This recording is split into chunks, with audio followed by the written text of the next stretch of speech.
Welcome into the Keepers Fantasy Football Show. I'm your host, Paige Demacos, here with Chris Schubert, and we're hanging out. And the latest and greatest, of course, in the Ezekiel Elliott case is obviously where we have to go first. We can't get away from this because Zeke is now suspended for now. For now. So, Chris, how long do you give the suspension here? All right. I'm going to make a prediction here on the show. I did it on our podcast, which is going to come out in a little bit later on in the day. Good tease there, Chris. I know, so I'm a professional.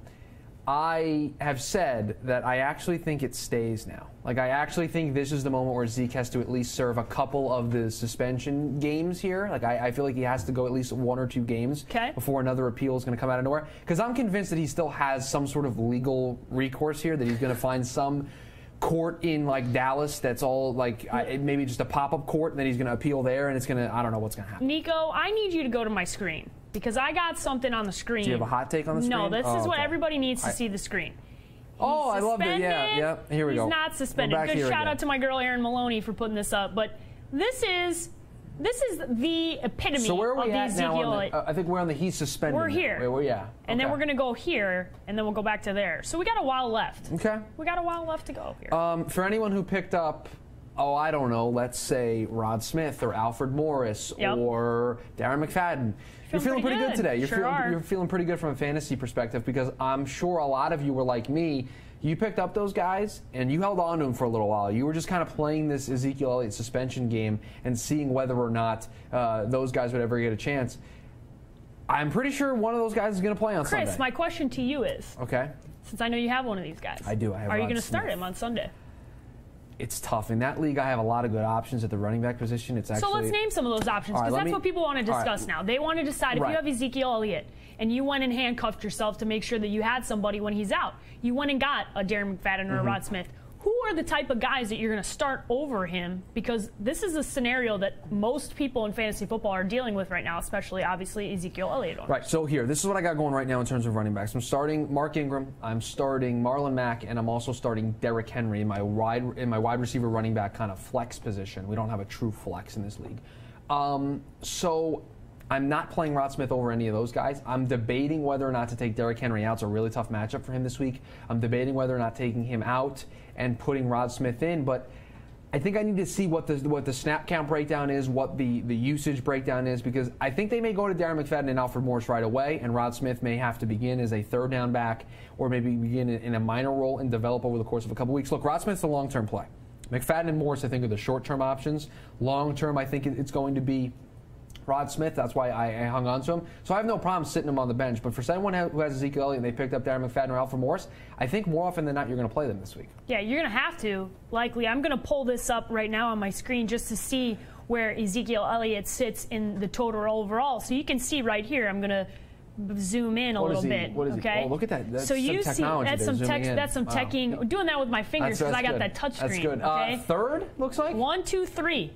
Okay? Not far behind. You can see here 170 points. The next 10 points drop off to Le'Veon Bell. He's in that top tier. It's Gurley, Hunt, and Zeke in that top tier of running backs. And Bell's kind of getting there, and this is the part where you're upset about here. SSPD. Suspended. It also should have an F and an N for now. Yeah, suspended for now. For now, for sure. But this is a real thing, because whoever you're going to play, whether it's Smith or it's McFadden, I can say without a shadow of a doubt, they're not going to replace Ezekiel Elliott. There's no way. And the worst case scenario here is that these guys do running back by committee. The Cowboys go running back by committee, and then the touches are going all around, and nobody emerges as a true fantasy football back. So here, I'm just thinking about this in real time. Okay. You're in a keepers or in a dynasty league. Yeah. Somebody's got Ezekiel Elliott. They are in a situation where maybe the playoffs are coming around. They need somebody. Okay. Could you potentially take Ezekiel Elliott, stash him on your bench, and protect it for next year if you're a team that's out of it? So here, that's a great scenario. You could. Because if you are somebody who's in the playoffs, you need to have a player that can play. And obviously, if Ezekiel Elliott is on your team, you're probably in contention at this point, or at least you're close to that. So I think the best case scenario for guys who are out of it as right now, if you're in a dynasty league, is let's dangle something. Let's dangle something. Dangle a running back who's going to start, and go get yourself Ezekiel Elliott for next season when he's actually going to be playing. That's you want to take a negative and make it a positive. That's the only positive scenario you have playing out there. And for example, I'm looking at the league that I'm in, the one league that I'm in. The person that has Ezekiel Elliott, they also have Mike Evans, who's not playing this week. Yep. They also have Dalvin Cook, who's on IR. They have been hammered with injuries and suspensions this year, so maybe they're in a bind. And I'm looking at some of his other starting running backs this week, Christian McCaffrey and Jordan Howard. So he's doing okay for himself, but maybe he wants to get somebody to help him down the road, because I'm looking at his bench, he doesn't really have a whole lot. So maybe you can go out and have that conversation. And this is the league where I purposely held on to Derrick Henry. This may be where I use the Derrick Henry asset that I have to potentially go out and get Ezekiel Elliott. I'm thinking I may try to work this trade. I'm going to maybe take Murray, package a couple picks for Zeke, because I'm 5-4 right now. I'm in the postseason, but I got a really good running back situation. I'll have Zeke and Deshaun Watson take up 2 roster spots. If I make the playoffs, I make the playoffs. If I don't, I got pieces for next year. So I'm pretty happy about the situation that I could be in if I can make this happen. Nico, before we hit our injury report, I got one thing on the screen we got to look at, and that is a tweet from my boy Derek. And I love it because, man, I'm right there with you. Why do bad things happen to good fantasy football players? I dropped 4 of my top 7 picks due to season-ending injuries or suspension. I cannot take the hurting anymore. If this does not sum up most people's fantasy football season, I don't know what does. No. If 4 of your top 7 draft picks are out, I will tell you, Derek, you're probably not going to win. You're like me. I wrote a eulogy to my fantasy football team. You want to go get the? It's over. The tombstone. It's over. Yeah, the tombstone. We might need to bring it out for the show. Yeah, Chris, I need it. I can't run across the camera. Yes, you can. No, I can't run across the camera. You're talking. It's on you. Here's right the thing. Right, do you want to go get it? I'll go get it. You can crawl across the floor. That way nobody has to see you. Okay. I got it. Chris is gonna get. Don't worry. I wrote this, guys. Okay. I wrote a eulogy to my fantasy football season. This is it right here. Shout out to the Nico behind the camera. That's right. Rest in peace. 2017 fantasy football season. There it is. It's over. Rest in peace. You know what? I'm going to make an executive decision here. Maybe the producers overrule this. This is going to have to be a permanent part of the segment. Oh, yeah, I love it. I don't know if we hang this somewhere. This looks like a good spot. Yeah, I think it's going to just go right there. It'll lean right up against here. There it is. Rest in peace. That's going to stay forever. Yeah, I'm going to say a prayer. Okay, do the Greek Orthodox church cross, because it's over, people. Maybe we'll put some flowers down there. Yeah, we'll get some flowers. We'll put some gravel. It'll really look like an actual burial site here. But you know what? That's what happens when you have Aaron Rodgers, Deshaun Watson, Dalvin Cook, and David Johnson. Doesn't get any worse than that. No, this is I was supposed to be leading to victory. Instead, this is the reality of what's going on. Yep. But we have to get to the injury report, and that is our boy Dr. Perek from thefantasydoctors.com. He has got everything you need. There are a lot of injuries like we're talking about that we need to get to. Teddy Bridgewater coming back, so let's let Dr. Perek tell you everything you need to know. Hi, I'm Dr. Seelan Perek, the Fantasy Doctor with thefantasydoctors.com, and this is the Injury Blitz, where we break down the injuries leading into Week 10 to give you insight into what's going on with the athletes you really care about and to help square up your fantasy team for this weekend. So we're going to go right off the top and talk about Jameis Winston. Jameis has re-aggravated his AC joint injury that he sustained about 3 weeks ago. Now, in general, when you have an AC joint injury, it's an injury that involves the joint right at the pointer of your collarbone, right here where it hits the shoulder. That usually takes 2 to 4 weeks to recover from. He came back in early. He actually re-aggravated it, likely aggravated the rotator cuff muscles as well. Now, the rotator cuff muscle group is a group of 4 muscles that sit from the back of the shoulder and grab onto the head of the shoulder bone here and help you really bring your arm up and whip your arm when you're throwing. So between the AC joint and the rotator cuff, you're looking at 2 to 4 weeks for him to return to play.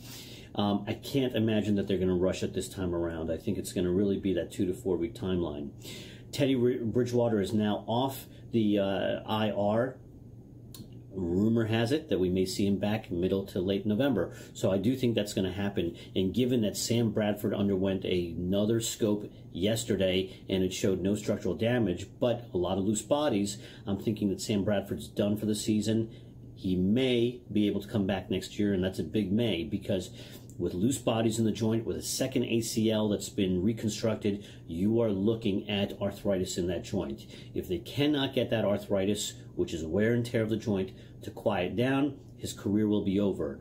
However, they will try everything they can to do it, and he's already had some of these stem cell type injections put in. We'll have to see how this plays out, but I think he's done for this year. Teddy Bridgewater will be available, in my opinion, middle to late November, and look for him to be kind of the quarterback for the team. Devonta Freeman had a shoulder or a stinger type injury. He still played 41 out of 60 plays. I anticipate that he'll be fine for next week. These stingers, if it was truly a stinger, usually take a few days to kind of quiet down, and then you're good to go. Eddie Lacy has his groin injury. We know groin injuries take 2 to 4 weeks to return to play, especially for a running back who's cutting and twisting and constantly relying on those groin muscles. 2 to 4 weeks is really realistic. The fact that the Seahawks have said Rawls will be their primary back makes me believe that Lacy will be a game time decision, but look for him to be out, and even if he is activated, he'll be highly ineffective. Julio Jones once again injures his leg. Unfortunately, his career has been riddled and filled with injuries ranging from his concussions to his AC joint issues and now his legs once again. Sounds like this is his ankle, and I anticipate him to play against the Cowboys Sunday, and I don't think that's going to be a major issue for him. Des Bryant and Terrence Williams both have ankle injuries. They both missed the latter half of the game against the Chiefs. I think these are minor ankle sprains. I do anticipate both of them to be back, and I don't think this is going to be affecting their play. But in general, pain, swelling are really the issues that affect these ankle sprains, and so we'll have to see how they both do. Chris Hogan has an AC joint injury. He's about the 2-week mark now. It's going to be a game-time decision for him. These AC joints we know can take 2 to 4 weeks, and it's really an issue of pain, not stability. So look for him through the next 2 days to see what's going on, hear the injury reports, but it might be a game-time decision for Chris Hogan. Jameson Crowder has a hamstring injury. These are 2 to 4 weeks to return to play. I don't anticipate the Redskins are going to really rush him, but 2 to 4 weeks is the normal timeline.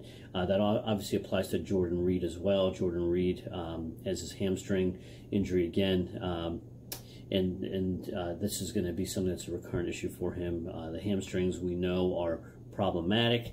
It can take 2 to 4 weeks. They're a big group of muscles. They just need time to quiet down and time to heal, and there's no way to speed that up.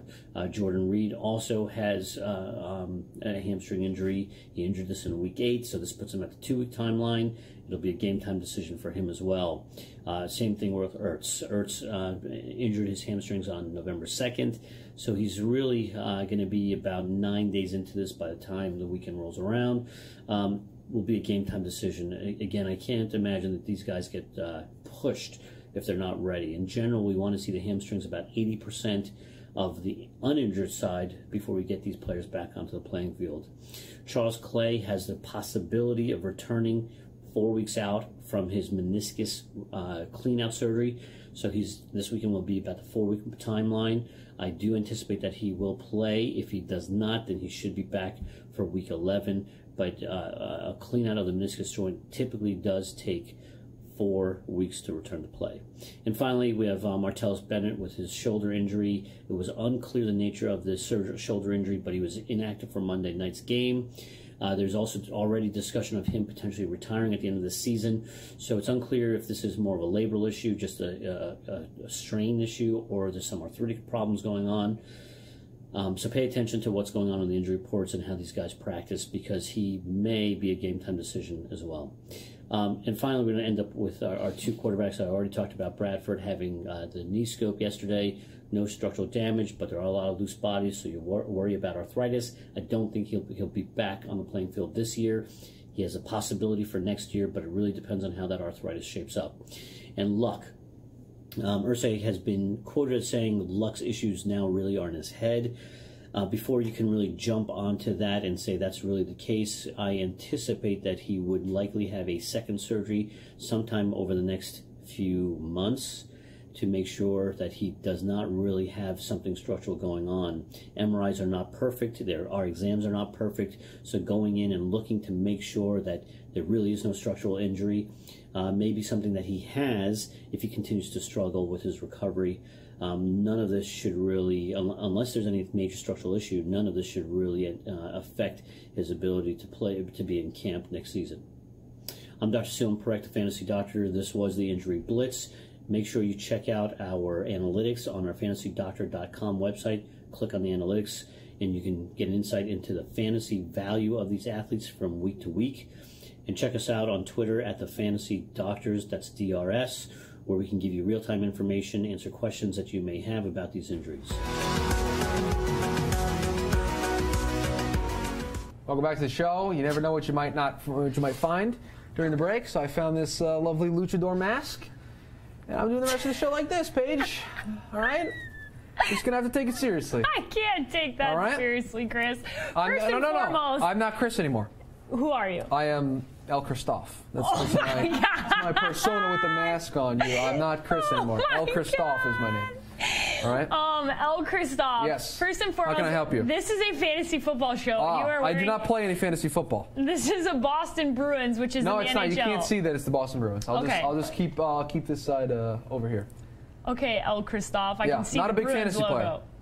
You're not a big fantasy player. I don't know how it works. Do you have an accent? Like, what is this No. El Christoph I'm just El all Christoph. about? Christoph sounds like you're from France, so I think you should try a French accent. Oui. El Christoph. What else? What are we doing here? Oh my God! What are we doing? We're going to talk about Thursday night football. What would Chris normally do if he was here? Chris would normally talk about Thursday night football. Oh, is that what? Do you think you can do that? I think I could try. We'll see if I'm a better replacement than for Chris. Maybe the bar is not very high to cross. Well, obviously, but maybe I can replace him going forward. Okay. I just want to let everyone know I can't see out of this thing, so I have no idea where I'm looking. So this should be fun. Yeah. So the Seattle Seahawks are coming to town. We're in Phoenix, Arizona. They're coming to play the Arizona Cardinals Thursday night football. Yes. 6.5 point spread to the old Seattle Seahawks. Okay. Like to pay attention to that for fantasy purposes. So, El Christoph. Yes. What exactly are your inclinations for tonight's game, and who do you think is going to have a fantasy, a great game tonight? Well, one thing I do know is that both of these teams are wearing their color rush jerseys tonight, and as a masked luchador, the colors, the neon colors, are very important to me. So, whichever team is wearing the best jerseys is probably going to win. And I'm a big fan of neon green, so I think the Seattle Seahawks are probably going to win the football game just based on that alone. Okay. In terms of fantasy, what guys are going to have some big nights today? Is it going to be a Russell Wilson show? It is going to be a Russell Wilson. Is there going to be the guys like Doug Baldwin and Tyler Lockett and Paul Richardson? Which of those guys are you feeling comfortable with? If you've even heard of any of them? I've heard of all these guys. Okay, yes, I do watch the American football. You watch the American football. That's good. I'm worried about Paul Richardson. I've heard that he's hurt. I've heard that there's a groin injury and that he could potentially, as a game-time decision for tonight's game. Yes. That is what the rumor is. If he is able to go, I worry about him as a top wide receiver fantasy option. Wow, you're very well versed. I am. Very well versed. So probably a wide receiver 2 for Paul Richardson. Okay. Probably your second, third wide receiver that you put on your charts. Who do you think Patrick Peterson's going to line up against tonight? Would you assume it would be Doug Baldwin? Because that would be who I would assume. He usually takes the number 1 overall guy. That doesn't mean that Doug Baldwin's not going to have a okay game. I think in a PPR league he could have a very good game. You're starting Doug Baldwin if you have. You're starting Doug Baldwin. I think you're starting leading rusher for the Seattle Seahawks, Russell Wilson. Yeah, that would be true. Since they don't have any running backs that are worth owning. Yeah, he's the only running back worth owning, worth starting. Don't talk to us about any Seattle running backs. Zero. None of them. Don't want to hear about them. Don't do it. None of them wear luchador masks like I do. So no, obviously no badasses like Chris. They're definitely not on the list. What do you want to talk about? Defenses? Yeah. Do you think either of these guys? Let's talk about the Arizona Cardinals offensively. Okay. Obviously, do not start backup Drew Stanton, but a guy like Adrian Peterson, running back that came in a couple of weeks ago, now finds himself having a couple of good weeks in fantasy football. Yeah, he's been really good. Carried the ball 37 times last week. Short week, you worry about that and his ability to maybe continue that big workload that he had. But you're starting him, right? I mean, this is a high-end running back 2, and if he has that big game, it is a back-end running back 1 type performance from him. So I'm playing him every week going forward now. He's legitimate, especially with the change in the offense with Drew Stanton. They're going to try to run the ball a little bit more. I don't think they're going to throw it as much. That means Adrian Peterson's going to thrive without David Johnson. Okay, let's talk about tight end position. Anybody there? Obviously, Jimmy Graham, the star of the show for the Seattle Seahawks.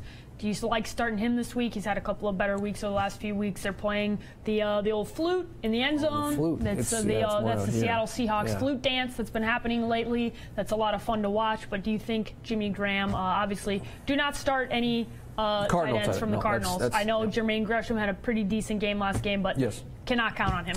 No, I think Jimmy Graham is a very good tight end option, okay? I think, I don't know why you're all laughing. This is serious here. I'm trying to give everyone fantasy insight. Jimmy Graham's caught some touchdowns lately. They've used him in this offense a little bit more, and I think Russell Wilson's relying on the passing game, and that includes Doug Baldwin, that includes Paul Richardson, that includes Tyler Lockett, and it includes Jimmy Graham. I mean, Jimmy Graham's a major part of it. They really need him to step up. He has stepped up as of late. I mean, Paige, I think we talked about it a couple weeks ago. First 4 games for Jimmy Graham, didn't catch a touchdown pass, and then he had a stretch there where he was catching touchdown passes left and right. So I think he's a legitimate fantasy tight end option. As much as maybe in years past he wasn't, I think now he is. Oh, Christoph, I'm thinking you might be taking over for Chris. I think you really... I got the job? You really bring the knowledge, and Chris doesn't ever really bring knowledge. Yeah, Chris never brings it. Yeah, Chris is actually unfortunate that we're going to have to kick him out and bring Christoph in. I think it'll be okay.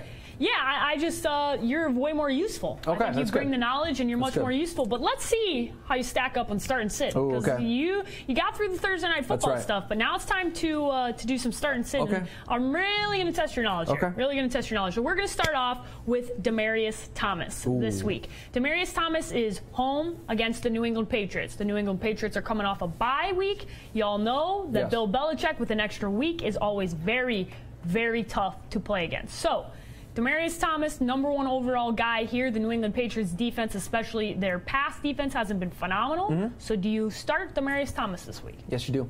You do? I don't care who's throwing the ball. I don't care if it's Paxton Lynch. I don't care if it's Trevor Siemian, Brock Osweiler. I don't care if I'm throwing the ball. El Christoph's going to come in and play quarterback for the Denver Broncos. It doesn't matter. I'll go out there and sling it. The New England Patriots are giving up the 2nd most fantasy points to wide receivers on a weekly basis, close to 26 points. You know what that means? It means no matter who's throwing Demaryius Thomas the ball, he's going to be able to catch the ball. And in a PPR league, you're playing him. El Christoph, that's 1 for 1, man. Give me a high five there. Give me some nucks. Yeah, I'm definitely starting Demaryius Thomas this week. It's a favorable matchup. They are at home. They are a much better team when they are at home. I know that it's Brock Osweiler, and God only knows if Paxton Lynch gets into that game. But I don't care who's throwing him the ball. Much like El Christoph said, you're definitely starting Demaryius Thomas, mostly because of where you drafted him. You kind of got to start him. You got to have him in a position. Maybe you move somebody else up into that wide receiver 1 spot, and you're starting him in a flex spot or a wide receiver 2 spot. But I feel comfortable starting Demaryius Thomas this week. Next up on the list here, Jacoby Brissett had a pretty decent week. Now, Chris Schubert said earlier that Jacoby Brissett was going to have a good week, and he was right on this. Sounds like a smart guy. No, he's not that smart. Oh, no? He's not that smart. He only hits about 1 to 10. But you, on the other hand, you've been good so far. So what are your inclinations about Jacoby Brissett this week? I mean, look, I believe he's playing the Pittsburgh Steelers. That is correct. If the schedule is accurate here. And that's a tough matchup for him. The Steelers are not giving up the third least amount of points, it says here, 10.9 points per game to the Pittsburgh Steelers. Jacoby Brissett, a very popular, I think the term you use in fantasy is called streaming. It's a streaming option. Yes, that's correct. I think he's been a good streaming option in past weeks when he has a favorable matchup. This one, not a favorable matchup. There have been a lot of quarterback injuries. I know Aaron Rodgers. He does the discount title belt. Check, no, it's a title belt. He's putting the title belt around his waist. Okay. He's good, but he's hurt, so he can't play anymore. That is true. So Jacoby Brissett's been a popular option for people who are streaming quarterbacks. This week, not a good streaming option. Not a good streaming option. He's out. He's out. Oh, that's a good move there you got. Is that one of your wrestling moves you got? Yeah, I tell people to get out of the ring, and then I win. Oh, wow. That's El Christoph. You're really 100% success rate. Bringing a lot of hot takes today, and I'm really a fan of it. I'm with you on this one. Jacoby Brissett's got to ride the pine, as Chris Schubert would say. Oh, that's another good phrase. Yeah, Can I steal that? Yeah, you can use it. All right. You can. I'll let you use that in the ring. Next up for us is actually one of the more surprising players of this year, and that is Josh McCown. Wow. We talked about this on our show on Tuesday. Josh McCown is a top 12 fantasy quarterback, and this week I know that going into the season, a lot of people like Tampa Bay, but they're actually the worst team against the pass in all of the NFL, and their starting quarterback, Jameis Winston, is not starting in this game. What does that mean? I don't anticipate that their offense is going to be on the field a lot, which means that I think the Jets are going to have some opportunity to score some points. 7th most fantasy points given up by the Tampa Bay Buccaneers to the two quarterbacks this year. That means good things for Josh McCown. The one thing, he's not turning the ball over. He's getting in the end zone in a bunch of different ways. He ran for a touchdown last week on Thursday night against the Bills. He's just been so good for them. He's consistent. He's not turning the ball over. I think before I've heard Chris say that he's not going to have that 400-yard performance, but he's solid, and I think he's going to continue to do that. I really like him this week if you're in a bind with some injuries. Listen, like I said, through 10 weeks of the season, Josh McCown is a top 12 fantasy quarterback. He has now reached the threshold where he's startable every week, and this is on top of being startable every week, this is a favorable matchup for Josh McCown. So he is 100% starting in my fantasy football league this week, the one where I had Aaron Rodgers and Deshaun Watson. So he might be able to keep my game afloat. He might just be able to do it, which would be unbelievable. All right, Kenyon Drake, Monday Night Football, Ooh, it's a good Miami Dolphins. This is an interesting one. Obviously, Jay Ajayi not playing for the Miami Dolphins, got traded to Philadelphia Eagles, so you have a different situation there. They're playing the Carolina Panthers. That's Monday Night Football. And Carolina's a pretty decent defense. They have some of their pieces back, like Luke Kuechly, healthy, feeling good. Carolina's offense they traded away Calvin Benjamin and somehow got better, which is very interesting. Yeah. So are you starting Kenyon Drake this week? No, I'm not. Oh, I'm okay. still waiting to see what this Miami running game looks like. They're still trying to figure it out and piece it together. But the other thing, Carolina's been so good against the run this year, only allowing 13.4 fantasy points per matchup to two running backs. That's good for third lowest in the league. So it is tough to score points against this team. And when you have a running back that's just now gotten the role, matched up against a defense that's good against the run and good against running backs in terms of fantasy, it's a tough matchup. So I don't like it. Yeah, I don't like it this week as well. I'm in agreement with El Christoph. I think that Kenyon Drake is... I'm doing pretty well for myself. You're doing well That's this good. week because I just don't know what I can count on from the Miami Dolphins offense. It's curious to see what is going to happen here now that Jay Ajayi is no longer playing football. And this team is hard to figure out. They're very Jekyll and Hyde. They show up during certain weeks and then completely are shut down. They think about the Baltimore Ravens game where they lost 40-0. It's very hard to pinpoint what's going to happen offensively, which is strange in a Adam Gase-led offense. But that's enough for Kenyon Drake. Let's get on to Orleans Darkwa. Orleans Darkwa. Very good. Very good. He's very good. I'm a big fan of his. So you're starting him by that? I think so because Okay. I look at this and the big question here is will the Giants commit to one guy? I know they have Wayne Gallman as well that they like. Are they going to commit to one guy in this offense? They're playing the 49ers. And this favorable matchup. This is why I'm playing him because this is a very good matchup for them. Yes. I believe the 49ers are giving up the most points to running backs. That is correct. So they are it's easy to score points against them as a running back. And the Giants, it's been a rough week for them. There's been a lot of stories coming out about some of the dissent maybe between some defensive players and Ben McAdoo. There's just a whole lot of different things here.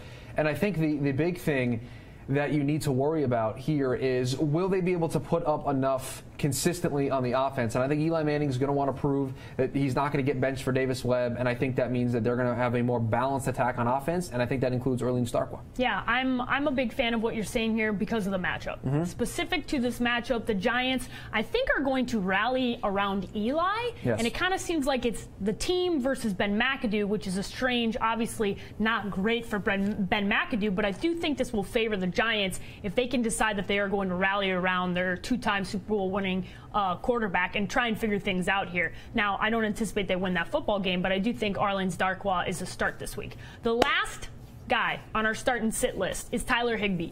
This is a favorable matchup again because the Houston Texans defense is not the Houston Texans defense of old.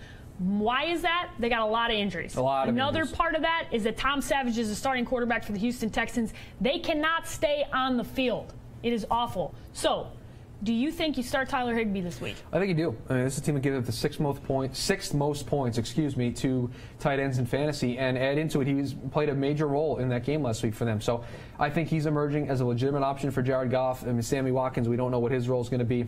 So they kind of been using a bunch of other pieces, and Tyler Higbee is one of them. He's just been very good for them. He finally had a really good game last week. I think they continue to use him, and it is a favorable matchup. So I'm starting him this week. Okay. You're starting him this week? I have one of my leagues he's playing. I'm with you. He's very startable, great matchup. This offense is rolling across the board. They look like a well-oiled machine. It's weird. It is weird to talk about the Rams as a good football team? as a good offensive football team. Yeah. Because traditionally, over the last decade or so, when we've been watching Jeff Fisher coach this team, it's been a much different team. And now this Sean McVay-led offense has been a lot of fun to watch.